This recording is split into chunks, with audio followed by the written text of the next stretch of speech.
Now, the other important launch on the sidelines of this summit happened with the Global Biofuels Alliance, a step closer to reducing our dependence on fossil fuels and a larger contribution in fighting climate crisis, one of the key priorities that was set by India in its G20 presidency. Now that India has handed over the G20 presidency to Brazil, let's talk about what India achieved in this and left behind in its legacy as the chair of one of the most important groupings of the world. Let me take this to my guests this evening. I'm joined by Shreya Malhotra, Associate Fellow at the ORF. Mr. Dilip Sinha, former permanent representative to the United Nations, joins us. And Dr. Swasti Rao, Associate Fellow at the MPIDSA, also joins us, as well as Achal Malhotra ji, former ambassador, joins us this evening. Good evening and welcome to all of you. This is, of course, a historic time to talk about India's G20 presidency. We all had our conversations and our discussions about whether there will be a New Delhi declaration or not, to the time where there was a surprise, announcement by the Prime Minister, and on day one itself, the leaders gave that declaration. First, coming to you, Dr. Swasti Rao, when we were earlier talking, and you were talking on this channel, you gave the ABCD formula of this summit, and the big takeaways of the summit were the ABCD, African Union, all of that you spelled out. For you, the big takeaways from this summit. Well, yes, a very good evening to you, Shreya. Good evening to everybody else also. And I would say massive congratulations to everybody. I think it's a very proud moment for all Indians. You've already mentioned, yes, I tried to, because everybody was asking me, what do you think are the key takeaways? And I saw a pattern emerging. And I said that, see, this is the syntax. This is the new thing in which India has been trying to understand its G20 historic presidency. Of course, you've mentioned the inclusion of the African Union, which is a big win. And it's also, this reiteration of India's commitment to the global south, which is going to outlast our G20 presidency year. So India is going to be remembered for it for a long time to come. That's one. I think the second one, of course, is the Biofuel Alliance with the Brazil and the United States, and the importance of bilaterals. And why the bilaterals are important, Shreya? Because, of course, when we were talking about the G20 and the takeaways, I think the focus was completely on collective action and collective interest. And I think India has done a wonderful job out of that. But the bilaterals emerging from the sidelines, and especially the one with the US, where we talked about how to implement now this great deal that we have struck with them on the GE 414 engines and the pricing of the Predator drones and the critical and emerging technology. All of this is going to directly impact India's enhancement of defense and military capabilities to take on its arch rival China. And this is also in another way going to really define the contours of India's geostrategic capabilities. Okay, so that's very important. The other one that is important is the one with the UK, because we're very close to signing an FTA with the UK, which has been in pipeline ever since Boris Johnson was the Prime Minister.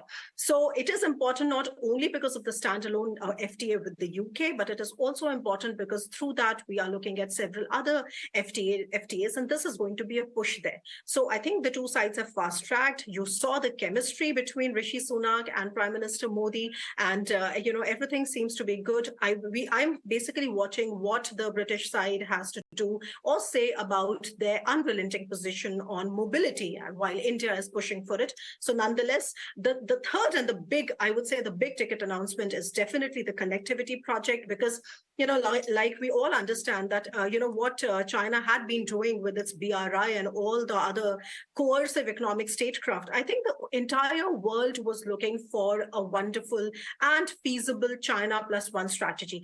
Everybody understands, Shreya, that decoupling from China is not the point.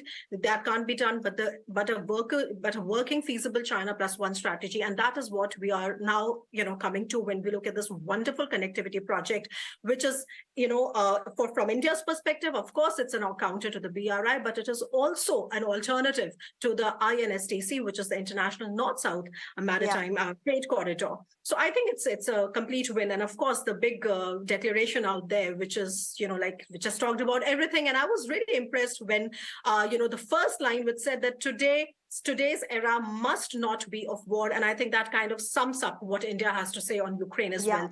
I think a 10 on 10 there.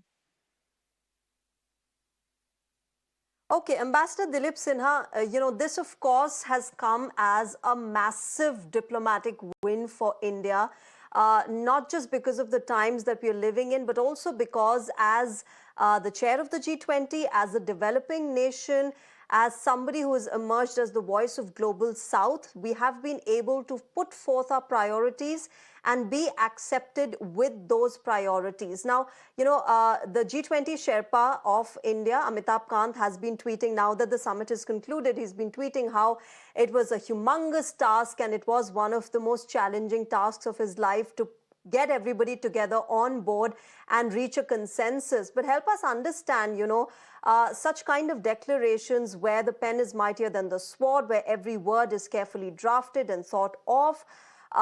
In such a situation, how does one reach a consensus with no footnotes, no summaries, nothing whatsoever? Well, it is a great achievement for our diplomats who are negotiating the text. It's a great achievement for India, and the achievements that Dr. Swasti Rao has just pointed out are great achievements for India at this G20 summit. Now, the summit declaration itself came as a surprise to everybody because none of the ministerial meetings that preceded over the last 10 months could adopt a joint statement because there were sharp differences over the Ukraine war. And even coming into the conference, there was statements that joint declaration might not get adopted. So it was a very pleasant surprise for everybody. And clearly for this, it is the success of our diplomats in ensuring that they could find language out of the Bali Declaration that was adopted a year ago to ensure that the West and Russia were on board. And this required some deft drafting, but it also required some compromise by the two sides. The West compromised on agreeing to remove the language condemning Russia. In fact, Russia is not mentioned at all. And Russia accepted the draft, accepted the reference to Ukraine, because it just refers to the war in Ukraine, not the war against Ukraine. And Russia is not mentioned anywhere. So both sides compromised. And that is clearly because they were keen to ensure that the summit did not become first summit where a joint declaration would not be adopted and the onus of which would come to the host India. So it was India's image that they wanted to ensure that there was a successful conclusion of the conference, and to ensure that G20 itself did not fail in India. And in this, the next president, Brazil, and the president following that, South Africa, were also very active in persuading the two sides to come to a compromise, because they, since they are the succeeding presidents, also did not want a failed G20 in India. So it was a spirit of compromise that prevailed all across with India's diplomatic skills that enabled this conference to adopt a joint declaration. Okay, Shari Malhotra, you're somebody who's worked and researched extensively on the European Union-India relations. One of the most crucial announcements that came out of this summit was the corridor, the India-Middle East-European Union corridor that was announced by Prime Minister Modi and other leaders. But it is, as Dr. Swasti Rao said, that it is not just an alternative to China's BRI, but it is also reflective of the fact that India wants to, open trade relations and have a smooth equation with the Middle East as well as the European Union. Yeah, hi, and thank you so much for having me on the show. It's a real pleasure to be here. Certainly, I think the India-Middle East-Europe corridor has been one of the big announcements from the G20 summit. This is, a huge, massive infrastructure deal, which I think has, of course, economic implications, but it also has very strong geopolitical implications. And you mentioned the BRI, China's Belt and Road Initiative, and countries, have been looking for an infrastructure alternative to the BRI. And this announcement comes at a time when European nations such as Italy that were part of the BRI are actually planning to exit it now. So this corridor will enable trade amongst the countries that are part of it, particularly when it comes to energy trade, things like digital connectivity. And, there are several countries involved in it. Of course, India, the US, the European Union, but also the UAE, Saudi Arabia, Israel, Jordan, EU member states, Italy, France, Germany. There's also the possibility of South Asian nations such as Nepal and Bangladesh joining later on. And, the corridor is really being touted as a modern-day spice route of some sorts. It'll include things like shipping, railway links, and it'll link India to Europe at a time when the India-EU FTA, the free trade negotiations are going on. They're in full swing. Hopefully, we'll have a trade deal soon with Europe. And European Commission President Ursula von der Leyen has said that with this corridor, there are chances that India-European trade would improve and it would become more and more faster by 40%. So I think that's a huge deal.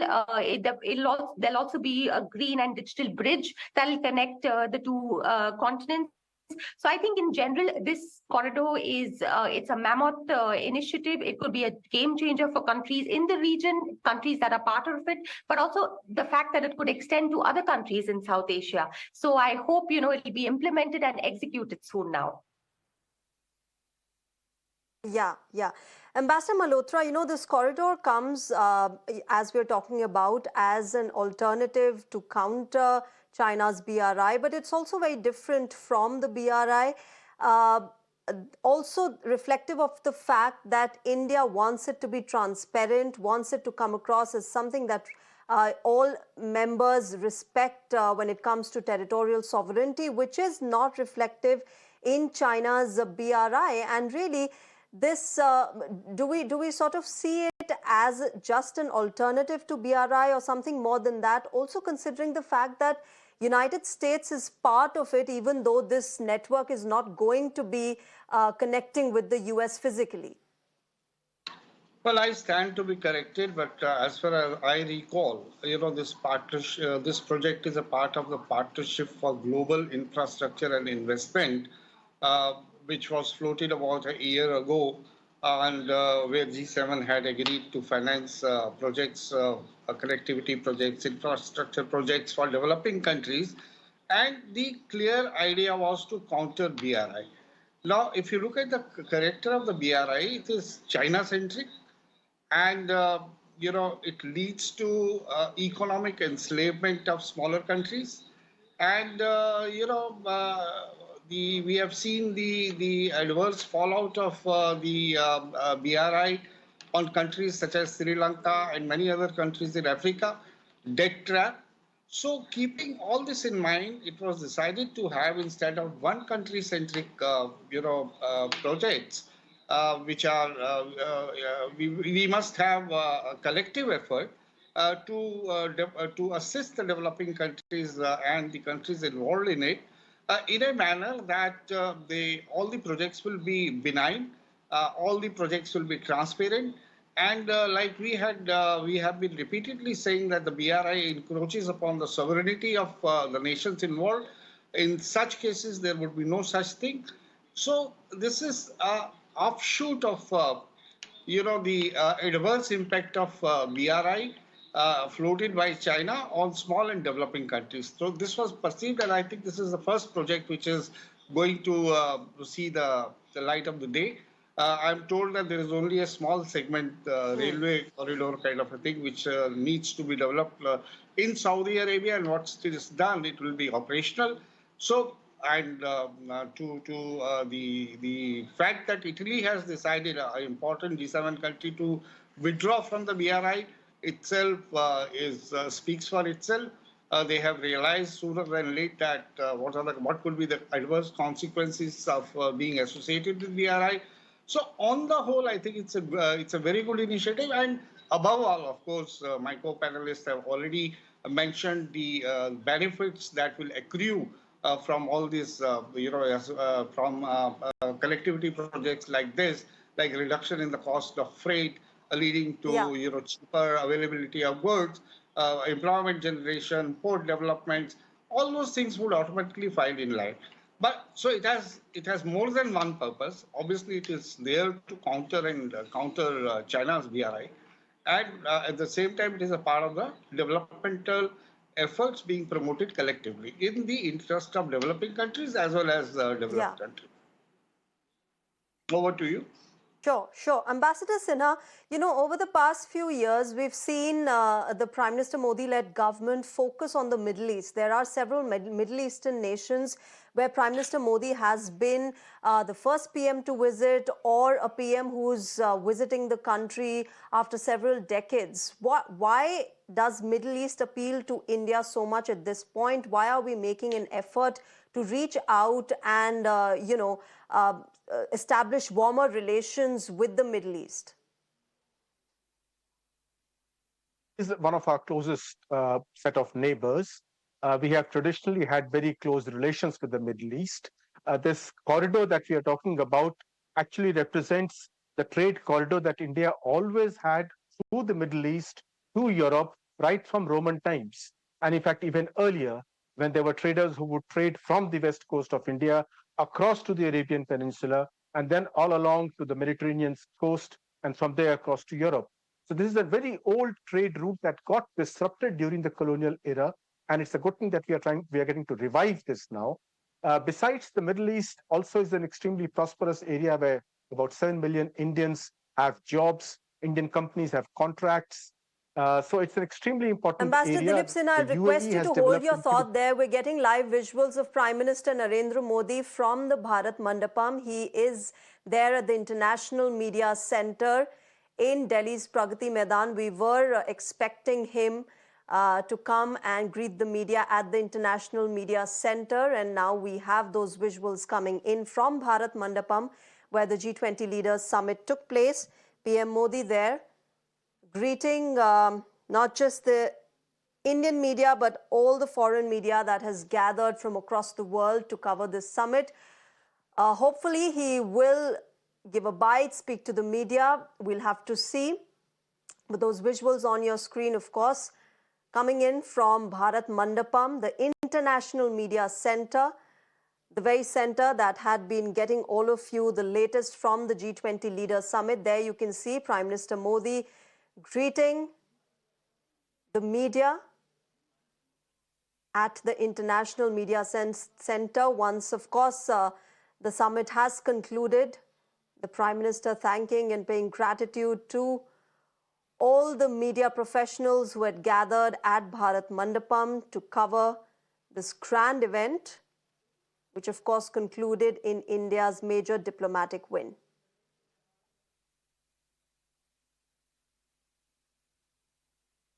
Let me go back to my discussion on the G20 Leaders Summit. We'll keep playing those visuals out for our viewers as we discuss this summit. Ambassador Dilip Sinha, coming back to you, you were explaining to us how and why the Middle East is important for India. Please go ahead. As I was saying, the UAE has become one of our leading trading partners, an important destination for our exports, and of course, the importance of the Middle East for supply of oil to us is also very important. For all these factors, the Middle East is extremely important for us, and it's good that we are giving the kind of emphasis we should at the political level to ensure that our relations are smooth and strong.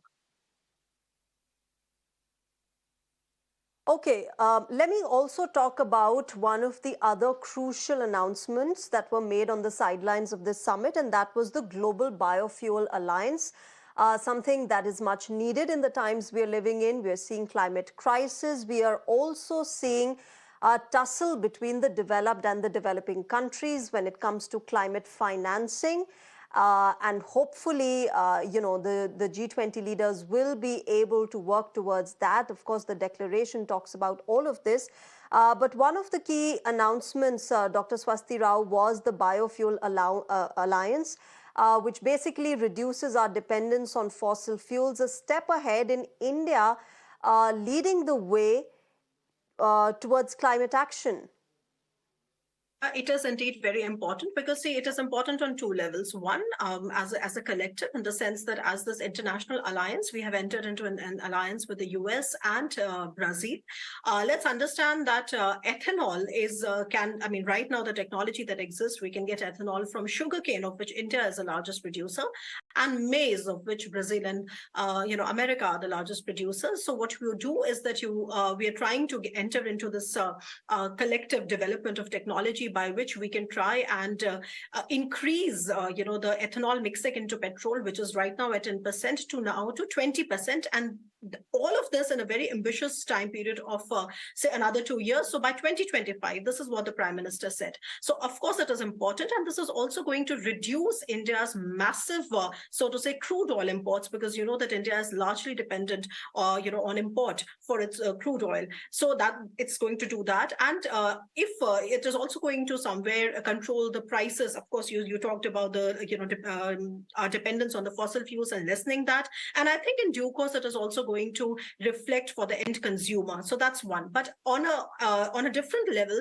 let's understand that Brazil is now going to take on the G20 presidency, and Brazil that has now entered into this particular alliance also reflects a kind of a commitment and a kind of a continuity. And that is why the G20 mechanism is so wonderful, because it gives this wonderful troika system by which you can ensure continuity of agenda. And then you will be seeing how Brazil is now, following up on the same things, while it has its own commitment in the International Biofuel Alliance as well. So of course, this is something which is important and something which is very timely. And I think in due course, we would also see other members coming and joining that. Similarly, for the connectivity project as well, let's not forget that, this particular connectivity project is now also complementing, one of the panelists said very correctly that this is not a standalone project, but a larger G7 understanding of how to develop connectivity projects and global standards all over the world. So, of course, you may have heard of the Blue Dot Network. You may have heard of the European Union's Global Gateway Initiative. You may have heard of, the different connectivity partnerships that the European Union has with India, with Africa, with Japan. So, and then what you also have in Europe, right now is something called a 3Cs initiative, which is a kind of an initiative to, enhance trade in the 3Cs, the Black Sea, the Adriatic Sea, and, the Baltic Sea. So all I'm trying to say is that I think what you see happening in the G20, at the G20 in New Delhi just now, is something that is going to go on for a very long period of time, and it is going to have a massive international impact. And I'm very happy that India has become a torchbearer in many ways. Back to you, Shreya. Okay, Shairi Malhotra, the G20 have also noted the need for $5.8 to $5.9 trillion for developing countries to counter the kind of climate, crisis that they are seeing before the 2030 period. How does one attain that? What sort of actions are needed because of, the kind of tussle that you see between developed and developing countries in the context of climate action? Thanks, Shreya. Well, of course, I don't really focus technically on climate change, but I'll just say that, climate has been one of the disappointing aspects when it comes to this hugely successful overall summit, because there are targets to, phase off emissions, reduce greenhouse gas emissions. When it comes to, moving away from fossil fuels like coal and moving towards cleaner forms of energy, that has not been, there's no consensus been achieved on that. And countries like France are disappointed here because this is what they were hoping for, and this is in the run-up to the COP28 summit as well, which is due to happen in November in the UAE. So climate change is certainly one of the disappointing aspects, but I leave this question to somebody who's probably more qualified than I am to answer this. Yeah, Ambassador Dilip Sinha, would you like to throw some light on how nations would really proceed in this direction because of the kind of tussle and the fight that we see between developed and developing countries when it comes to their contributions in the greenhouse gas emissions and the climate crisis that we are seeing? Well, the tussle is going to continue because the G20 forum is a forum of the summit people, whereas climate change negotiations take place in the UNFCCC, the UN Framework for Climate Change. And as you know, those negotiations are extremely tough They are very difficult negotiations. You already have the controversial aspects coming out now for the Dubai COP that's going to take place in a couple of months from now. In climate change negotiations, countries have been making promises which they have not fulfilled. One of those is mentioned in the declaration itself, the promise of $100 billion per annum assistance, climate finance to developing countries. That was made in the Paris Agreement in 2015, but that has not been fulfilled. And now the leaders have reiterated that perhaps this year they'll be able to fulfill it. On the other hand, certain other commitments like net zero by 2050, I don't know where that has come from because that was not part of any of the other earlier agreements, but it's been mentioned in the declaration. The declaration comes up with these figures of $5.8, $5.9 trillion. That's probably from one of the international organizations, perhaps the IPCC or somebody else who may have come up with this figure. But this is a pipe dream, and $5.9 trillion by 2030 to come forward when $100 billion, and it's not possible. It's just a projection that's been made by some economists of the kind of money needed by developing countries to reach net zero. But that is, since the money is not going to be forthcoming, it is very unlikely that any of the developing countries will be able to meet their targets made by them in the national determined contributions that they have given to the Paris Agreement. So it is disappointing, as Ms. Malhotra mentioned just now. Okay, all right. So more work needed on the front of climate action, but I'm afraid due to paucity of time, I have to wrap this discussion up here. To all my panelists, Shreya Malhotra, Dr. Swasti Rao, Ambassador Dilip Sinha, and Ambassador Achal Malhotra, thank you very much for joining us on Mirror Now and sharing your perspective on India's G20 presidency and the Leaders Summit, which just concluded in the national capital. And with that, we're heading in for a short break. News and updates will continue on the other side. Stay tuned to Mirror Now.